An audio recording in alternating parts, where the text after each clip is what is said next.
Postoji razlog zašto Turci nisu nikad izmislili instant kavu. Postoji razlog zašto je njihova kava na UNESCO-ovoj listi svjetske baštine. Ne zbog okusa, zbog mudrosti. Ako i ti vjeruješ da male stvari nose velike poruke, pretplati se na kanal i napiši u komentaru kakvu ti mudrost pronalaziš u kavi. Turska kava se ne može žuriti. Ne možete ju staviti u mikrovalnu. Ne možete ju napraviti u 30 sekundi. Mora se kuhati polako. Mora se paziti. Mora se čekati. I u tome je prva lekcija. Najbolje stvari u životu ne mogu se požuriti. Ljubav se ne može požuriti. Mudrost se ne može požuriti. Iscijeljenje se ne može požuriti. Sreća se ne može požuriti. Turci to znaju već 500 godina. Dok mi tražimo sve instant, oni slave polako. Dok mi optimiziramo vrijeme, oni posvećuju vrijeme. Dok mi ubrzavamo život, oni usporavaju da ga prožive. Turska poslovica kaže: kava se mora kuhati kao ljubav, polako i s pažnjom. Možda je to razlog zašto Turci imaju jače obiteljske veze. Možda je to razlog zašto manje boluju od stresa. Možda je to razlog zašto znaju uživati u malim stvarima. Priprema turske kave je meditacija.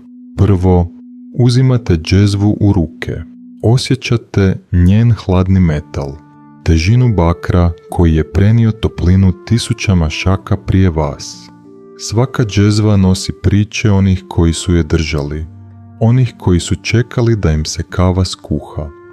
Vi ste sada dio te priče. Drugo, mjerite vodu, ne žurite, pazite, voda je život. Bez nje nema kave, nema rituala, nema mira. Slušate kako se voda slijeva u džezvu. To je prvi zvuk vaše meditacije. Čist, jednostavan, iskren. Treće, dodajete šećer po ukusu. Svaki ima svoju mjeru. Neki vole slatko, neki gorko, neki vole između. Nema pravog ili pogrešnog. Ima samo vašeg. I to je prva lekcija. Prihvatite svoj ukus, svoju mjeru, svoj ritam. Četvrto, dodajete kavu, fino mljevenu, prah koji miriše na daleke zemlje, na sunce Etiopije, na ruke koje su brale zrna. Svaka žličica je putovanje kroz kontinente i stoljeća. Miješate polako, kako su to radili vaši preci. Peto, stavite na tihu vatru i čekate, ali to čekanje nije gubljenje vremena. To čekanje je pronalaženje vremena. Dok kava kuha, vi dišete, duboko, svjesno. Udah nosi miris kave, izdah nosi napetost dana. Dok kava pjeni, vi se smirite. Vidite kako se mala pjena rađa na površini, kako raste, kako živi. To je priroda na djelu. Bez žurbe, bez forsiranja. Dok kava miriše, vi se povezujete s trenutkom. Prošlost i budućnost nestaju. Postoji samo sada. Samo vi, džezva i tiha vatra. Turci kažu: čovjek koji žuri kavu, žurit će i život. I propustiti će i jedno i drugo. Jer ni kava, ni život ne toleriraju žurbu. Oni zahtijevaju posvećenost, prisutnost, strpljenje. Kad je zadnji put bio da ste nešto radili polako? Kad ste zadnji put uživali u procesu, a ne samo u rezultatu? Turska kava vas uči da je ponekad put važniji od odredišta. Pjena na turskoj kavi nije slučajnost. Ona je srce kave. Ako nema pjene, kava nije dobra. Ako je pjena prebrza, gorit će. Ako je pjena prespora, neće se formirati. I tu je duboka mudrost. Kao što kava treba savršenu ravnotežu za pjenu, tako i život treba savršenu ravnotežu za sreću. Ne previše brzine, da ne izgorimo. Ne premalo energije, da se ne ugasimo. Već savršenu sredinu između akcije i odmora. Turci pjenu zovu zaloga i sreće, jer kada vide pjenu, znaju da su sve napravili kako treba, da su bili strpljeni, da su pazili, da su poštovali proces. I nagrada je slatka pjena koja se topi na jeziku. Možda bi i mi trebali tražiti pjenu u svom životu. Trenutke kad znamo da smo napravili nešto kako treba, da smo bili prisutni, da smo pazili, da smo voljeli proces. Jer ta pjena, to je ono što život čini slatkim. Pjena se ne može prisiliti. Možete podesiti vatru, možete paziti na temperaturu, ali na kraju pjena dolazi kada je spremna. Kao i sve lijepe stvari u životu, kada se pjena počne dizati, to je trenutak istine.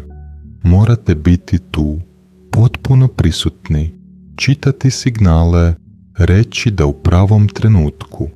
Svaki od nas ima svoju pjenu, one trenutke kad se sve poklopi, kad završite projekt i znate da ste dali sve od sebe, kad odgojite dijete i vidite kako cvijeta, kad izgradite prijateljstvo koje traje, ti trenuci ne dolaze često, ali kada dođu, prepoznate ih. Imaju okus pjene, sladak, kratkotrajan, savršen.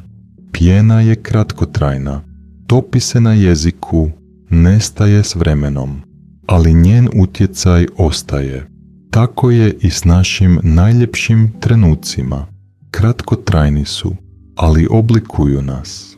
Sljedeći put kada budete gledali pjenu na turskoj kavi, zapamtite, gledate čudo ravnoteže, gledate nagradu za strpljenje, gledate dokaz da lijepe stvari dolaze onima koji čekaju. I pitajte se, gdje je moja pjena danas? Gdje je moj zalogaj sreće? Turci ne piju kavu sami. Kava je izgovor za druženje, za razgovor, za povezivanje. Kava je most između srca. U Turskoj, kad nekoga pozovete na kavu, to nije samo piće. To je poziv na dijeljenje života. To je vrijeme koje poklanjate drugoj osobi. To je govorenje, važniji ste mi od moje žurbe. I tu je možda najvažnija lekcija.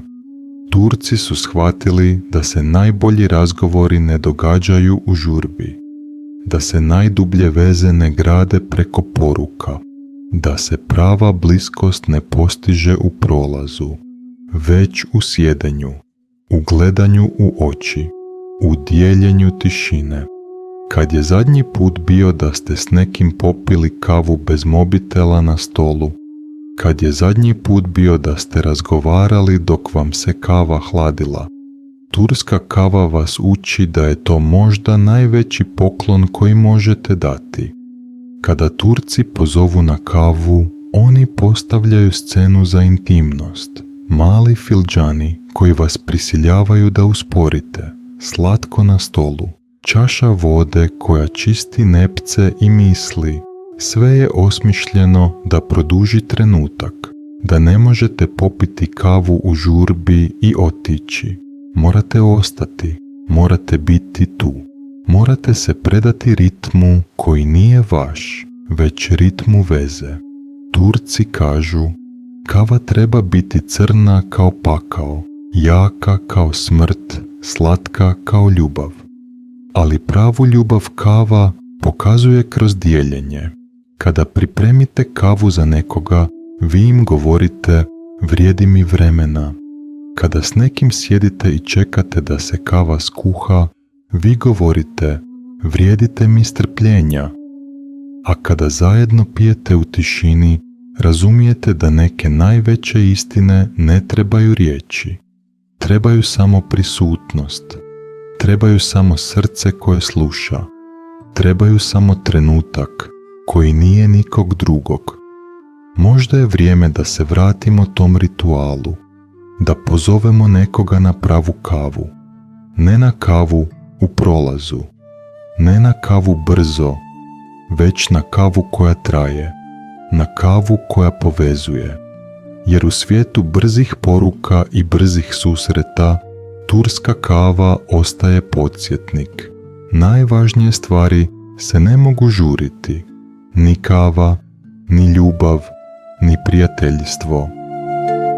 Tako da sljedeći put pozovite nekoga na kavu, pravu kavu, i poklonite im ono što je danas najrjeđe, vaše potpuno vrijeme.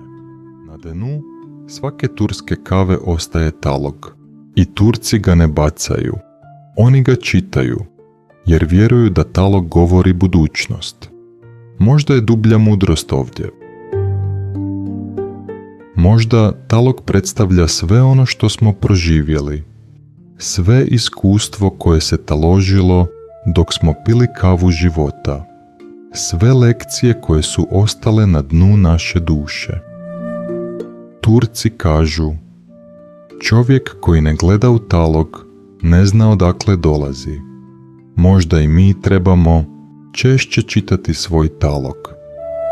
Pogledati što se staložilo u našem životu, koje su lekcije ostale na dnu naših iskustava, što nam naša prošlost govori o našoj budućnosti. Ali najvažnije, Turci znaju kad stati. Oni znaju kad je dovoljno. Oni znaju da se neki dijelovi života ne konzumiraju, već poštuju. Možda i mi trebamo naučiti kad stati s konzumiranjem i početi s poštovanjem. Mi pijemo kavu da se probudimo. Turci piju kavu da se smire. Mi koristimo kavu kao gorivo.